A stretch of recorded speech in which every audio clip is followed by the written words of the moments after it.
ഈ അടുത്ത സമയത്ത് എൻ്റെ വാട്സപ്പിൽ ഒരു മെസ്സേജ് വന്നു. HI എന്ന സോഫ്റ്റ്വെയറിൽ നിന്നും നമുക്ക് 1500 മിനിറ്റ് എല്ലാ രാജ്യത്തേക്കും ഫ്രീ കോൾ വിളിക്കാമെന്ന്. ഇത് ഞാൻ എൻ്റെ എല്ലാ കൂട്ടുകാർക്കും ഷെയർ ചെയ്തു. പിന്നെയാണ് നാട്ടിൽ സോഫ്റ്റ്വെയർ എഞ്ചിനീയറായ എൻ്റെ ഒരു സുഹൃത്ത് ഇതിൽ ഒളിഞ്ഞിരിക്കുന്ന അപകടത്തെക്കുറിച്ച് എന്നെ വിളിച്ചു പറഞ്ഞത്. ഈ അടുത്ത സമയത്ത് ഖത്തറിലുള്ള അവൻ്റെ ഒരു സുഹൃത്ത് ഭാര്യയ്ക്ക് ഫ്രീ കോളിലൂടെ ഫോൺ വിളിക്കുകയുണ്ടായി. ഇവർ സംസാരിച്ച സംഭാഷണവും മൊബൈൽ നമ്പരും ഈ ഫ്രീ കോളിലൂടെ ചോർത്തപ്പെടുകയുണ്ടായി. പിന്നെ 2-3 ദിവസം കഴിഞ്ഞു നാട്ടിലുള്ള അവൻ്റെ ഭാര്യയുടെ ഫോണിൽ നിരന്തരം കോളുകൾ വരികയുണ്ടായി. ഈ കോളുകൾ മുഴുവനും അശ്ലീല ചുവയുള്ള സംഭാഷണങ്ങളായിരുന്നു. അവർ ഇപ്പോൾ സൈബർ സെല്ലിൻ്റെ സഹായം തേടിയിരിക്കുകയാണ്. അതുകൊണ്ട് എൻ്റെ പ്രിയപ്പെട്ട പ്രവാസികൾ ശ്രദ്ധിക്കേണ്ട ഒരു കാര്യം, എപ്പോഴും നമ്മൾ നമ്മുടെ ഭാര്യമാർക്ക് ഫോൺ ചെയ്യുമ്പോൾ ഇതുപോലുള്ള വീഡിയോകൾ പ്രചരിപ്പിക്കുന്ന ഫ്രീ കോളിലൂടെ ഫോൺ ചെയ്യാതിരിക്കുക. കാരണം ഇന്ന് എൻ്റെ ഭാര്യയും നാളെ നിങ്ങളുടെ ഭാര്യയും ഇവരുടെ വലയിൽ അകപ്പെട്ടിരിക്കാം. അതുകൊണ്ട് എൻ്റെ പ്രിയപ്പെട്ട പ്രവാസികളെ, നമ്മൾ ഈ മണലാരണ്യത്തിൽ കിടന്ന് കഷ്ടപ്പെടുമ്പോൾ നമ്മളൊരു അരമണിക്കൂർ അല്ലെങ്കിൽ ഒരു 10 മിനിറ്റ് ഒരു സന്തോഷത്തിനാണ് നമ്മുടെ വീട്ടിലേക്ക് നമ്മൾ ഫോൺ ചെയ്യുന്നത്. അപ്പോൾ അവിടെ നിന്നും ഇങ്ങനെയൊക്കെയുള്ള മറുപടി കിട്ടുമ്പോൾ തീർച്ചയായിട്ടും നമ്മൾ ആകെപ്പാടെ തളർന്നു പോകും. അതുകൊണ്ട് എപ്പോഴും നമ്മൾ പ്രവാസികൾ വളരെ കെയർഫുള്ളായിരിക്കുക, ഇങ്ങനെയുള്ള ചതിക്കുഴികളിൽ ചെന്ന് വീഴാതിരിക്കുക. അതിൽ മെയിനായിട്ടും നമ്മൾ വീണുകൊണ്ടിരിക്കുന്നത് നമ്മൾ മലയാളികളാണ്. ആ ഒരു കാര്യം എപ്പോഴും ശ്രദ്ധിക്കണം. ഓക്കെ, അസ്സലാമു അലൈക്കും.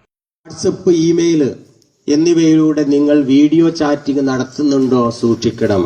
ഇഷ്ടം പോലെ കാമുകന്മാർ ഇപ്പൊ പ്രേമിക്കുന്നത് കമ്പ്യൂട്ടർ വീട്ടിൽ വെച്ച് ഒരു ക്യാമറ രക്ഷിതാവ് നേരെ മകൾക്ക് വാങ്ങിച്ചു കൊടുത്തു. അല്ലെങ്കിൽ +2നോ ഡിഗ്രിക്കോ 10ാം ക്ലാസ്സിലോ പഠിക്കുന്ന കുട്ടികൾക്ക് ഇന്ന് മലപ്പുറം ജില്ലയിൽ സാക്ഷരതയിലും IT രംഗത്തും ഒക്കെ ഒരുപാട് മുൻപന്തിയിലാണ് ആ രംഗത്ത്. അതുകൊണ്ട് തന്നെ മിക്ക ആളുകളുടെ വീട്ടിലും ഇന്ന് ഇത്തരം ഒരു കമ്പ്യൂട്ടർ ഉണ്ട്. ആ കമ്പ്യൂട്ടറിൽ 500 രൂപ കൊടുത്താൽ ക്യാമറ കിട്ടും, വെറും 100 രൂപ കൊടുത്താൽ ഇന്റർനെറ്റ് കിട്ടും. ലോകത്തെല്ലാരുമായി കണ്ട് സംസാരിക്കാൻ ഇന്ന് സാങ്കേതിക വിദ്യ നമ്മുടെ ഭാര്യമാരും ഉമ്മമാരും മക്കൾക്കും ഒക്കെ അറിയാം. അതുകൊണ്ട് തന്നെ പറയുന്നത്, അവിടെയൊക്കെ നിങ്ങൾ സൂക്ഷിക്കേണ്ടത് ഒന്നേ ഉള്ളൂ. അതൊക്കെ നുഴഞ്ഞു കയറ്റക്കാരായ ഒരുവിധം കള്ളന്മാർ ഹാക്ക് ചെയ്തു ഉപയോഗിക്കുന്നുണ്ടത്രേ. എന്ന് വെച്ചാൽ എന്താണ്? കള്ളന്മാർ ഇപ്പൊ ഇന്റർനെറ്റിലൂടെ വന്നിട്ട് നഗ്ന ചിത്രങ്ങളാണ് അത്രേ മോഷ്ടിക്കുന്നത്. അതാണ് അത്രേ ലോകത്ത് ഏറ്റവും വലിയ ബിസിനസ് ഇപ്പൊ കാശുണ്ടാക്കാൻ പറ്റുന്നത്. അതുകൊണ്ട് അത്തരം ചിത്രങ്ങൾ ക്യാമറ വെച്ച് കണ്ട് സംസാരിക്കുമ്പം കാമുകിയായിട്ട് അല്ലെങ്കിൽ ഭാര്യയായിട്ട് അല്ലെങ്കിൽ ഭർത്താവായിട്ട് നമ്മൾ കണ്ട് സംസാരിക്കും. അതുകൊണ്ട് ഒരു കുഴപ്പമില്ല, നിങ്ങൾ കണ്ട് സംസാരിച്ചോ. പക്ഷേ ക്യാമറ മുഖത്ത് നിന്ന് പല ഭാഗത്തേക്കും മാറുന്നുണ്ടത്രേ.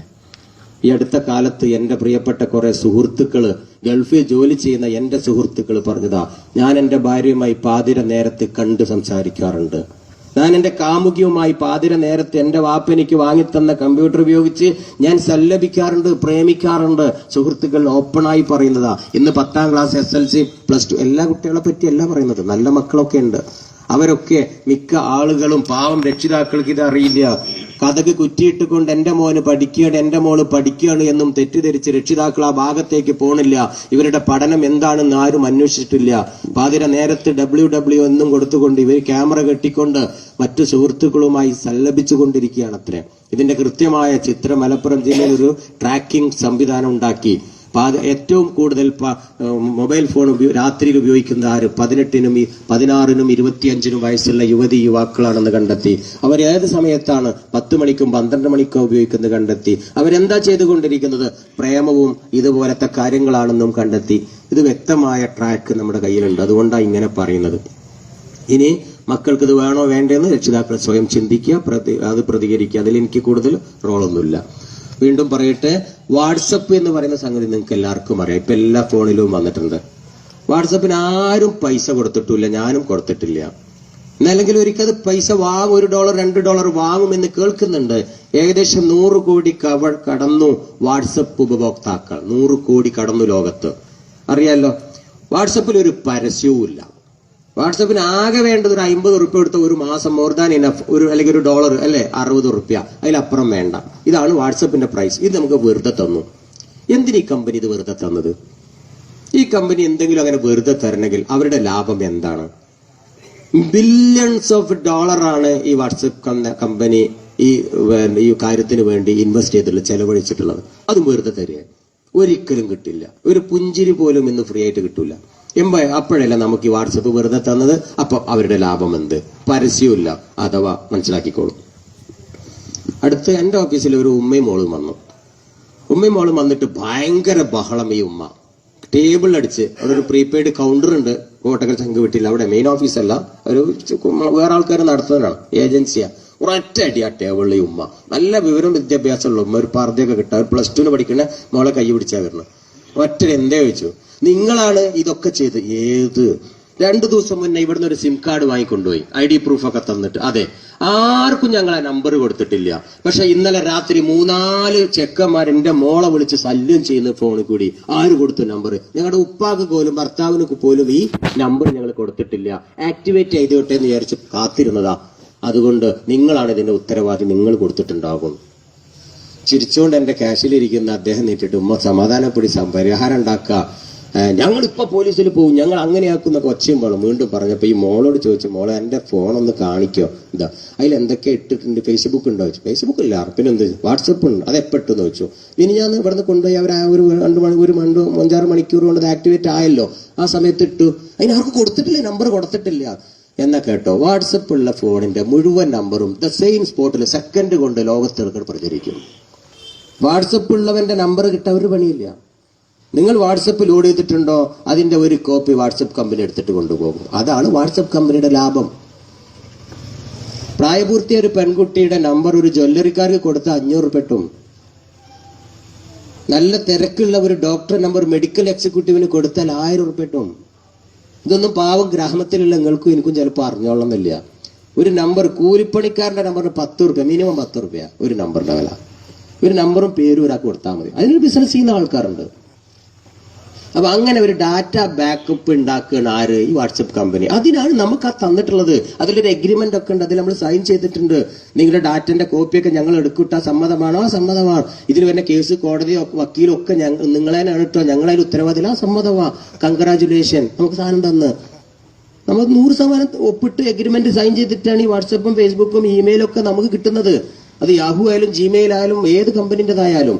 വെറുതെ വല്ലത് തരുന്നുണ്ടോ? അതിനൊരു എഗ്രിമെന്റ് ഉണ്ടാകും, അല്ലാതെ വെറുതെ തരില്ല. ആ എഗ്രിമെന്റിൽ ഉണ്ടാകും, ഇത് നിങ്ങൾ അയക്കുന്ന ഡാറ്റ ഞങ്ങൾ കോപ്പി അടിക്കും, സമ്മതമാണ്. ഇതിലൂടെ എന്തയച്ചാലും ഞങ്ങൾ കാണും, സമ്മതമാണ്. ആ സമ്മതമാണ്. അതിൽ കേസും കോടതിയൊന്നും ഞങ്ങളുടെ അടുത്തേക്ക് വരുന്നത് 1-ാം പ്രതി 2-ാം പ്രതി 3-ാം പ്രതി നിങ്ങൾ തന്നെയാണ്. സമ്മതമാണ്, സമ്മതമാണ്. Congratulation, thank you for verify. ആയി, നമുക്ക് നല്ല സന്തോഷമായി. എന്നിട്ട് അതിലൂടെയാണ് നമ്മൾ ഈ വൃത്തികേട് മുഴുവൻ കാട്ടുന്നത്. സ്വന്തം ഫോട്ടോ ഒക്കെ അയക്കുന്നത്, ഇത് ഭാര്യയുടെ ഫോട്ടോ ഇതിൽ കൂടെ അയക്കുക. അവർ പറഞ്ഞിട്ടില്ല ഞങ്ങൾ ഇതെടുക്കുന്ന, അതാർക്കും അറിയില്ല. ഒരു വല്ലാത്ത കഥയാണ്, വല്ലാത്തൊരു ലോക. കണ്ണും ചിമ്പി സാക്ഷരത നമുക്കൊക്കെ ഉണ്ട് എന്ന് പറഞ്ഞിട്ട് ഒന്നും വായിക്കാതെ, അല്ലെങ്കിൽ ആരോടെങ്കിലും ഒന്ന് ചോദിക്കാതെ കണ്ണും ചിമ്മി എല്ലായിടത്തും ഒപ്പിട്ടുകൊണ്ടിരിക്കുകയാണ് ഇന്ന് ഇന്റർനെറ്റ് ഉപയോഗിക്കുന്ന ആൾക്കാർ. അതിന് എന്തെങ്കിലും വെറുതെ കിട്ടുകയാണ്, അപ്പൊ ഒപ്പിടും. മക്കളെ, നിങ്ങൾ യെസ് ഐ എഗ്രി എന്ന് പറയുന്നത് 3-4 പേജിന്റെ ഒരു എഗ്രിമെന്റ് ആണ് ഒപ്പിട്ടത്. അതാരും വായിക്കില്ല. ബാങ്കിൽ നിന്ന് പൈസ ലോണിന് പോയാലുണ്ടാവില്ല 4-5 പേജ് കുഞ്ഞെഴുത്തില്. ആരാ വായിക്കുക? വായിച്ച കാശിന് തന്നെ നമ്മൾ പോവില്ലല്ലേ. അത് വെറുതെ അല്ല, അതിനൊരു എഗ്രിമെന്റ് കാശ് കൊടുത്താ. ഇത് ഫ്രീയാ. 4 പേജല്ല, 40 പേജ് ഉണ്ടാകും. വീടും പറമ്പും കംപ്ലീറ്റ് ഞങ്ങൾക്ക് വേണമെന്നൊക്കെ എഴുതിയോടുണ്ടാവും. വല്ല കേസോ കോടതിയോ വന്നാൽ നിങ്ങളെ ഭാര്യന്റെ മാനം പോയാൽ നിങ്ങളകത്താവട്ടോ എന്ന് വരെയിലുണ്ടാവും. നിങ്ങളെ മക്കൾക്ക് എന്തെങ്കിലും സംഭവിച്ചാൽ ഞങ്ങളല്ല നിങ്ങളാന്ന് വരെ ഉണ്ടാവും. അതൊക്കെ സമ്മതിച്ചുകൊണ്ടാണ് ഇന്റർനെറ്റിൽ ചില ബിസിനസ് ഒക്കെ നടക്കുന്നത്. അവരെ ഭാഗം ക്ലിയറാക്കും. ഇതൊന്നും വായിക്കാതെ യെസ് ഐ ആം അഗ്രി, ഒറ്റ ഒപ്പ. അതിലെ കാണാൻ ഇമെയിൽ ഐഡി കിട്ടും, വാട്സപ്പ് കിട്ടും, ഫേസ്ബുക്ക് കിട്ടും, എന്തെല്ലാം സോഫ്റ്റ്വെയറുകൾ വെറുതെ കിട്ടും നിറങ്ങള് ഇഷ്ടം പോലെ. നല്ല സന്തോഷം, നമ്മൾ അങ്ങനെ ഉപയോഗിക്കും. പക്ഷെ നമ്മൾ അറിയുന്നില്ല, നമ്മൾ ഒപ്പിട്ട് കൊടുത്താൽ അതിന്റെ ഓരോത്തിനും ഉത്തരവാദി സ്വന്തം ഞാൻ മാത്രമാണ് ഈ ലോകത്ത്. ഒരു കേസിനും പോകാൻ പറ്റില്ല. കാരണം ആ സാധനം അവരോട് കൊണ്ടുവരും കോടതിയിൽ. നമ്മൾ വാദി പ്രതിയാവും. നഷ്ടപരിഹാരം അങ്ങോട്ട് കൊടുക്കേണ്ടി വരും. ഇങ്ങോട്ട് കേസ് കൊടുത്ത് നമ്മൾ കോടതി പോയാൽ കാശ് അങ്ങോട്ട് കൊടുക്കേണ്ടി വരും. ചുരുക്കി പറഞ്ഞാൽ ഇതൊക്കെ അറിയുന്ന ആളുകളാണ്, പക്ഷെ എന്താ അറിയില്ല, ഒന്നും വായിക്കാറില്ല. അതുകൊണ്ട് വീണ്ടും പറയട്ടെ, വാട്സപ്പ് വേണ്ടാന്നൊന്നും ഞാൻ പറഞ്ഞിട്ടില്ല. വാട്സപ്പ് ഉള്ള ഒരാളുടെ നമ്പർ എങ്ങനെ കിട്ടി എന്ന് ചോദിച്ച് ബഹളം വെക്കാതിരിക്കുക. അത് ഓൾറെഡി നിങ്ങളെ സമ്മതത്തോടെ കൊടുത്തതാണ്. ഫോൺ ബുക്കിലുള്ള മുഴുവൻ നമ്പറും കോപ്പി പോയിട്ടുണ്ട്. ഇനി ലോകത്ത് മൊബൈൽ ഫോൺ ഡയറക്ടറി ഇറങ്ങാൻ പോവാണ്. കേട്ടിട്ടേ ഉണ്ടാവില്ല ഒരു പക്ഷേ. അങ്ങനെ സാധനം ഇല്ലല്ലോ. സാധാ ഫോൺ ഡയറക്ടറി ഉണ്ട്, കണ്ടിട്ടില്ലേ? BSNL ഒക്കെ തരുന്ന ഒരു ഡയറക്ടറി നമ്മുടെ വീടുകളിലൊക്കെ ഉണ്ട്, പേരും അഡ്രസ്സും ഒക്കെ ഉള്ള. മൊബൈൽ ഫോൺ ഡയറക്ടറി എവിടെന്നെങ്കിലും കണ്ടിട്ടുണ്ടോ? ആദ്യമായി ലോകത്ത് കാഴ്ചവെക്കുന്നത് വാട്സപ്പ് എന്ന കമ്പനി ആയിരിക്കാൻ സാധ്യതയുണ്ട്. കാരണം അവരെ കയ്യിൽ കോടാനുകോടി പേരും നമ്പറും ഡാറ്റയും കിട്ടിയില്ലേ. ഇനി അവർക്ക് ഉണ്ടാക്കിക്കൂടെ? അതും വിലക്ക് വിൽക്കും അവര്. ഇപ്പൊ തുടങ്ങിയിട്ടുണ്ട്, ഒരു പ്രത്യേക ഒരു സോഫ്റ്റ്വെയർ ഇറങ്ങിയിട്ടുണ്ട്. വാട്സപ്പ് ഇറക്കിയതാ. എന്ത് ഒക്കെ നെറ്റിൽ നിന്ന് ഫ്രീ ആയിട്ട് കിട്ടും, പ്ലേ സ്റ്റോറിൽ നിന്ന്. അത് സ്റ്റോറിൽ ഇട്ടാൽ ലോകത്ത് നിന്ന് ആര് വിളിച്ചാലും അവന്റെ പേരിന് കാണിച്ചു തരും. നിങ്ങളെ ഫോണിൽ പേരും വേണ്ട, നമ്പറും വേണ്ട, നിങ്ങൾക്ക് അറിയേ വേണ്ട. മിസ്റ്റർ അരവിന്ദൻ, മിസ്റ്റർ മുകുന്ദൻ, പക്ഷെ ഒറ്റ പേര് പാടില്ല, ഡബിൾ പേരിൽ കിട്ടും. 2-3 പേര് ഒന്നിച്ചുള്ളതുണ്ട്, കിട്ടും. ഇപ്പൊ എന്റെ പേരെ കിട്ടും, എന്റെ വീട്ടുപേരിട്ടു. അങ്ങനെ ഒരു മനുഷ്യ ലോകത്തില്ലല്ലോ. 5 മുക്കിൽ പറഞ്ഞൊരു സംഭവം ഉണ്ടാവും, അത് മലയാളമല്ലേ, ലോകത്ത് ഇല്ലല്ലോ, അതുകൊണ്ട് കിട്ടും. എന്ന പോലെ അഷ്റഫ്, കൂനാമ്പാറ, അങ്ങനെയൊക്കെ ഉണ്ടാവില്ല ചില പേര്, അല്ല വീട്ടുപേരും ആ സ്ഥലപ്പേരും. ഇപ്പൊ എന്താ ട്രാൻസ്ഫോമർ, മൊയ്തീൻകുട്ടി ട്രാൻസ്ഫോമർ പടി എന്നൊക്കെ എഴുതിയാൽ ചിലപ്പോൾ മൊയ്തീൻകുട്ടി ട്രാൻസ്ഫോമർ ലോകത്ത് ഇയാളെ ഉണ്ടാവുള്ളൂ. അതുകൊണ്ട് കിട്ടും. ഞാൻ പറഞ്ഞത് അങ്ങനത്തെ ഒരു ഡയറക്ടറി ഇന്നല്ലെങ്കിൽ നാളെ ഇപ്പൊ ഇറങ്ങി, അതിന്റെ ചെറിയ ചെറിയ സാമ്പിൾ ഇറങ്ങിയിട്ടുണ്ട്. അങ്ങനെയൊക്കെ ഇറങ്ങാനുള്ള ഒരു സെറ്റപ്പാണ് ഇത്തരം കമ്പനിക്കാർ മുൻകൂട്ടി തന്നെ കോടികൾ ഇൻവെസ്റ്റ് ചെയ്ത് നമുക്ക് തരുന്നത്. നാളെ ഭാവിയിൽ അവർ കാശാക്കും എന്ന ഒരു ബോധം നമുക്ക് വേണം. വെറുതെ കിട്ടുമ്പോ ഇത് ചിന്തിക്കുക, എന്നല്ലെങ്കിൽ നാളെ കാശ് ഇതിന്റെ എന്താ, ഇതിന്റെ ദുരുപയോഗം എന്ത്, തിന്മെന്ത്, ഞാൻ എപ്പോഴാ കൊടുക്കുക, അതൊക്കെ ഒന്ന് ചിന്തിക്കുന്നത് നല്ലതാണ്. ചുമ്മാ ഫ്രീ ആന്ന് വിചാരിച്ച് കണ്ണും അടച്ച് വാങ്ങി തിന്നരുത്. അത്രേ ഉള്ളൂ പറയുന്നത്.